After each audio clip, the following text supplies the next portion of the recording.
Thank you. With apologies for the logistics.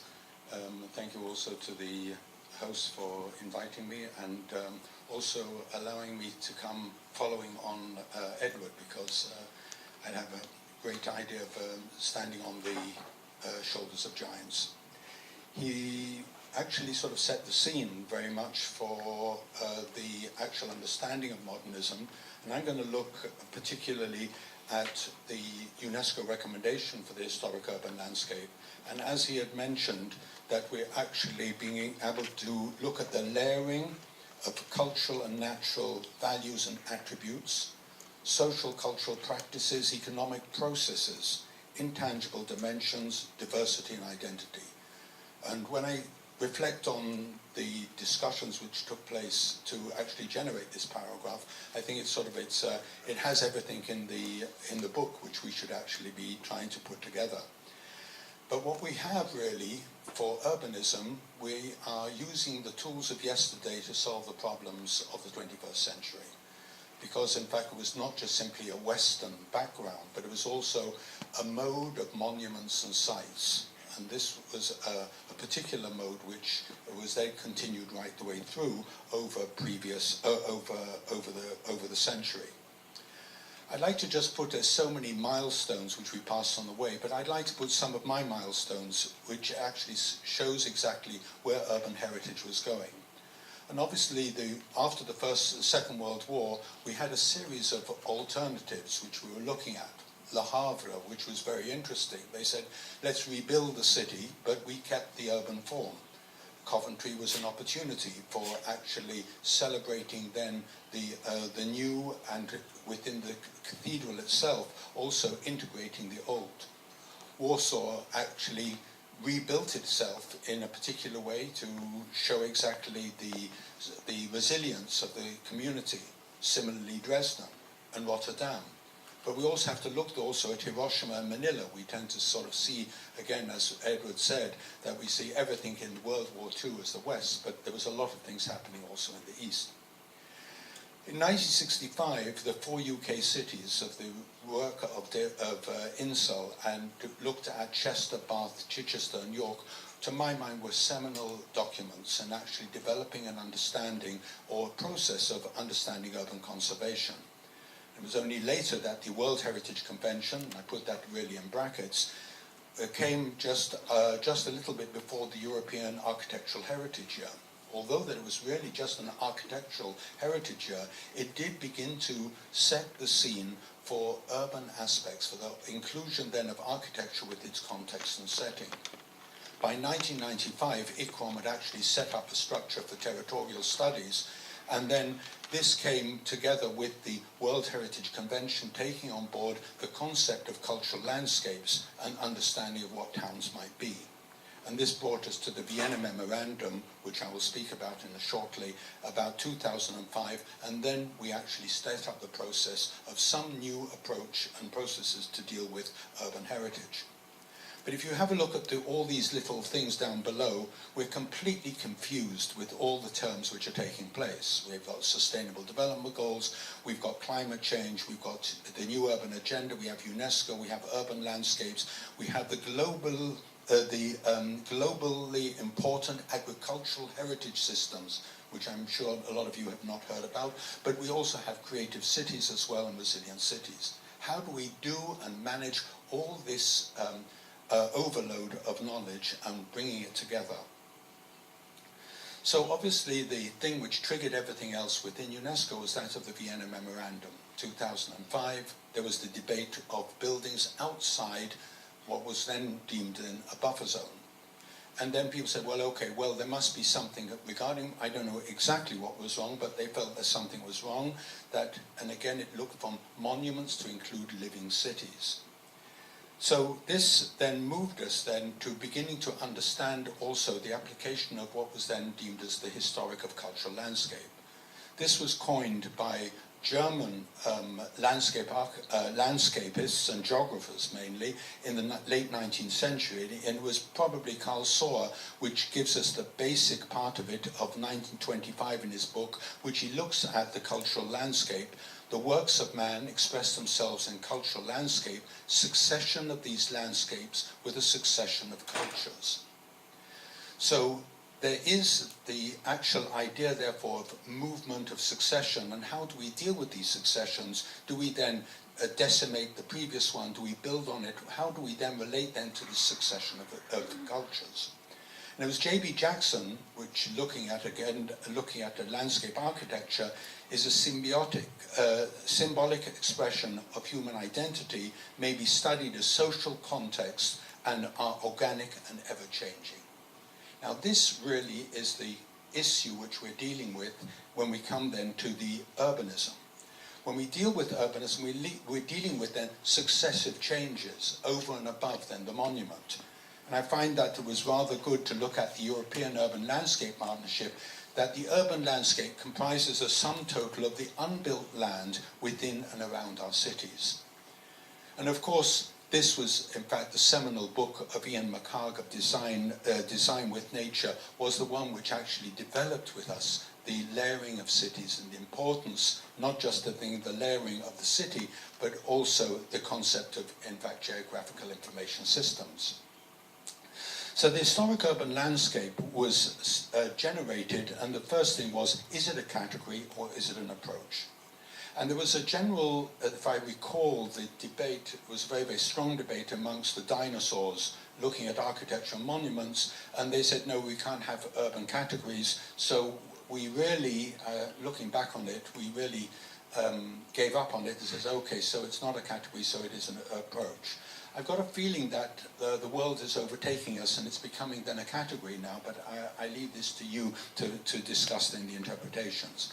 But the main thing is that urban heritage is a key resource. It becomes then an important part of exactly more of over and above the physical fabric, as Edward in fact explained.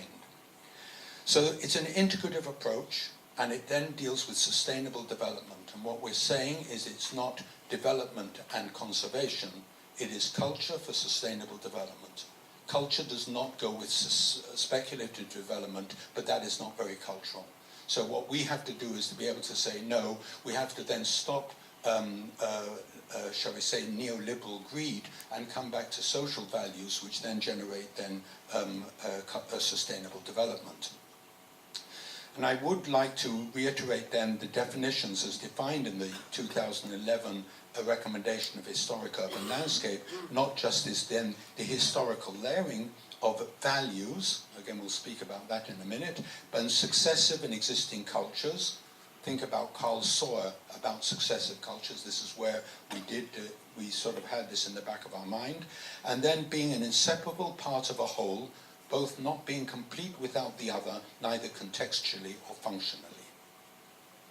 So the sort of language which we had, which included geomorphology, hydrology, natural features, open spaces and gardens, land use and patterns, are important because they, in fact, are the attributes of urbanism. And then I'm going to look at this in a more detailed way.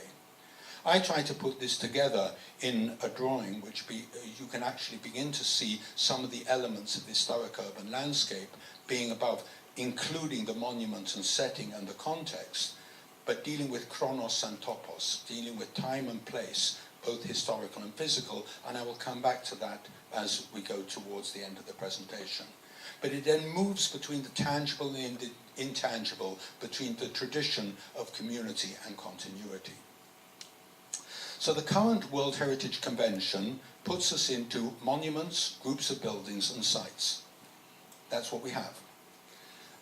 We're not going to change the convention, and this is already problematic. When people say it's World Heritage Sites, you have to be very careful because, in fact, ICOMOS then says that cities are groups of buildings. Well, perhaps they are, but I don't think that this is a very, very helpful way of actually looking at the city as just the groups of buildings, but what about the groups of spaces that they generate? So, and in the operational guidelines, the situation gets far worse. is that they divide towns into those which are no longer inhabited, historic towns which are still inhabited, and new towns of the 20th century. I mean, that really is crazy. But that came about because there was a proposal to put Brasilia on the World Heritage list, which it was, and in that way ICOMOS says we can't do that, but Brazil says we have to do it, and they came to this one that there was a definition of new towns of the 20th century, which paradoxically have something in common with both the aforementioned categories. Original urban organization clearly recognize their authenticity, but their future is unclear. These are the dinosaurs. So we've come up with a proposal, so you're really getting a sneak preview. I don't know whether, in fact, I'll be able to push this through, this idea, but it is going to be on the agenda or some sort of debate in the coming year, is that to try to look at urban heritage in three forms. That of urban archaeology, urban areas, and I've used the word fragment because a lot of EU projects in urbanism have used the word fragment. It doesn't translate very well into French, and it doesn't translate into other languages, but nevertheless I did put it as that way. And the third one is urban form. Let's quickly just look at them. Urban archaeology, it provides exceptional evidence of the past within living cities, or a site that illuminates our knowledge of urbanism, militus. Okay, for instance. So here we can look at Fatima Sakri, or looking at Rome, archaeology within the urban fabric. This is something which we begin to understand. I'm leaving that to the side because it's not important for our discussion now. But the urban area and fragment is very important because this is essentially in two parts. It's an evolving area. We don't have cities as such. Very few are perhaps as one thing, a modern city, but it has lots of other things. It has area which responds then to a particular period. So let's look at that, the city of Bath. It's a defined urban area. So the first part of the urban areas are those which are specific period, function, or culture. So in fact, the Bath Crescent was bombed in the Second World War. Number 2 and number 11 were in fact bombed. They were replaced by concrete buildings, but they look exactly the same. You're not going to change and put in something new. Whereas if I was to look at Prague or Bruges, then the value is in the layering. In other words, if a bit of Prague was to come down, you could put in a modern building. In fact, that would be the very value that you would have to show. You would have to put in a modern building because the value is in its layering, in the succession of cultures. So I think that urban area comes into two parts, to understand those which represent a particular project or process or culture, and the other one which is then the value is in its layering. And the new one which we feel is so important is that of urban form, and that which is represented through city planning or design concepts. And then it will comprise of the physical morphology, and therefore will look at the visual relationships, and the holistic construct includes the formally singled out individual building architecture, the freestanding monument or groups of buildings are within it. So let's look very quickly at Rabat as a modern capital historic city. It is look at the urban form. Okay, we could, let us say, there might be architectural monuments, but you could take down the buildings of Palmanova and rebuild it in a modern way, but you would have the urban form. No, there are also buildings which we want to preserve, but you have to intellectually try to divide each part out very, very clearly. Monteregione is a bit of both. It has an area and its urban form. And look at other urban forms. So I think that this helps us to generate what is the value as then merge between the archaeology, the history, the urban area and or fragment, and then its form. One could put Manhattan on the World Heritage List, not for its buildings, but for its form, for the structure, the grid, the Central Park. And this would be something which would then respond, and obviously places like Brasilia. Allow me to introduce my next speaker, which will be Shawan, so allow me to just to show just an examples then from Tel Aviv. So this will look, therefore, if you look, it is then on its brief description, it is inscribed on the World Heritage, both for its form and also for its architecture. For the area, it is the group of buildings which represent then the modern movement, but it is also for the Patrick Geddes and its relationship to the pattern. So therefore we begin to see that we begin to apply then the urban area, the urban form in both ways. Let's move on to the last part, which is the language of World Heritage. It has a language, outstanding universal value, criteria, significance, justification. I'm going to look at just four things, attributes, authenticity, integrity, and added layers of protection. People sometimes call it buffer zones. I don't like that term, but it's added layers of protection. I won't go into the whole language because on the right-hand side I've actually put then together a sentence which takes all these words and puts them into one sentence. Let's look at the first one, which is that of the attributes. If you look at the black, the original operational guidelines had attributes of design, materials, workmanship, and setting. Remember, just monuments and sites. What happened was the Nara document, the relationship to what was happening in Japan, and this was the Nara document, and they said, no, wait a minute, we rebuild the Isa shrine every 20 years, and the dinosaurs said, sorry, well that's a new building. And they said, but we've been doing it for 1,600 years. So the value is in the tradition. So therefore, we then get the red, which is therefore form and design. We also get traditions, techniques, and management systems, and we get spirit and feeling. We are now looking at, well, should we be adding more things for urbanism? And the sort of attributes are mass and scale, color and texture, grain vegetation, views, spatial patterns, flora and fauna. So we then get new attributes, because we're not preserving the buildings, we're not preserving the physical fabric, we're preserving the value. And the value has an attribute sometimes in the physical fabric. So in the Nara document, they said that spirit and feeling do not lend themselves easily to practical applications, and therefore the conditions of authenticity are therefore important indicators of character and sense of place. I'm going to give a mention to that. So therefore the attributes are the 5 points of architecture. Okay, the pilotes, the clear separation, both structure, the building and the walls and envelope, the adaptation to climatic conditions, the roof use. These are attributes of the modern movement, so we have to understand them when we actually deal with the further. But we also have to look at the futurists. The futurists actually, futurism was an element, a most important part.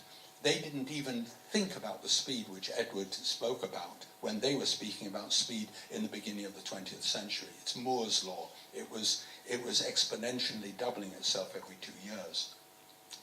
So we're looking at authenticity and integrity. And let me try to clarify it, especially that we're dealing with World Heritage. Authenticity is essentially the quality, and integrity is the quantity. So therefore, authenticity is not just simply being the original, it is essentially being to authenticate the value. I'll just give you the Council of Trent, then debated after Luther, debated exactly the issue of translating the Bible into German. And they said the authentic version would be the Latin Vulgate. Well, of course, they knew their Hebrew for the Old Testament. They knew their Greek for the New Testament. What they did, they authenticated the value. So I think that this is an important point just to keep in mind about authenticity. The next point is integrity. How much do I need to explain the value? How many buildings of the modern movement do I need? How many examples around the world do I need to explain it, that it was an important section? I cannot do it without Asmara. I cannot do it without Manchuria. Perhaps I can do it without Kaunas. But these are the sort of questions you have to then answer. It doesn't mean to say that we have to expand on our boundaries and borders. And this is something which is really very critical. And when we speak about buffer zones, I try not to use the word, but try to understand it in its wider context. So drawing on the right, which I drew to try to explain that there are borders of management, there's borders of sustainability, as opposed to just simply conservation areas, which are essentially by themselves not sustainable. Edward mentioned about the Sustainable Development Goals, and what we're trying to do is trying to merge, therefore, the Sustainable Development Goals, the new urban agenda, and the historic urban landscape. And I think that in doing this, it is absolutely critical, because if we have to then manage it with city leaders and elected members of the public, we can't then come with lots of documents. We have to try and be integrative in the same way as the approach is dealing with it.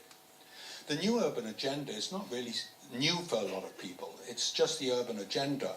But in other words, what we were doing anyway, a lot of us, is now just being pushed into a structure which we can then explain in a wider and a more global way, in a more consistent way, in a wider context.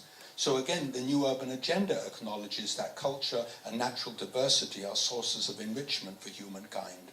Culture should be taken into account in the promotion and implementation of the new sustainable consumption and production patterns. So we're seeing this in that last way.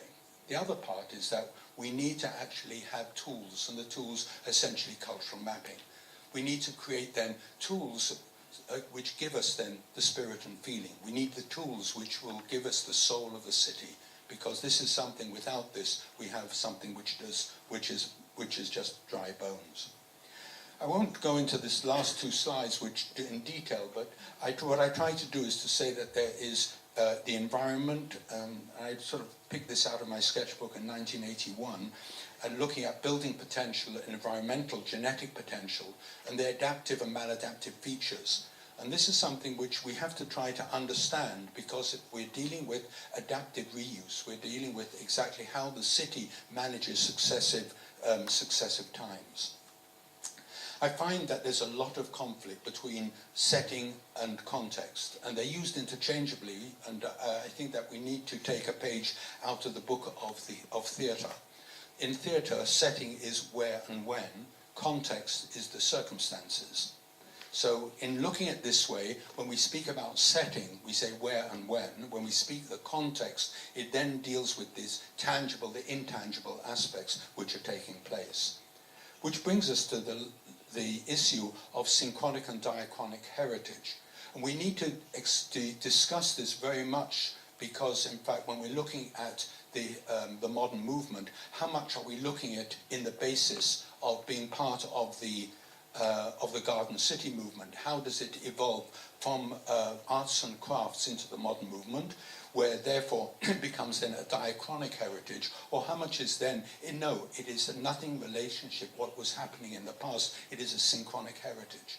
Now, these are debates which one has to consider, because without this you have great difficulty in trying to define then the justification of the values of the particular area.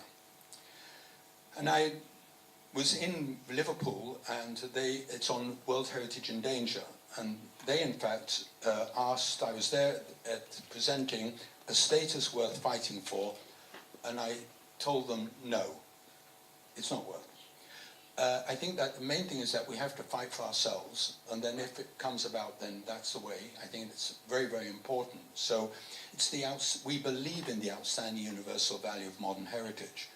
But we have to show the comparative analysis. We have to understand their attributes, authenticity, integrity.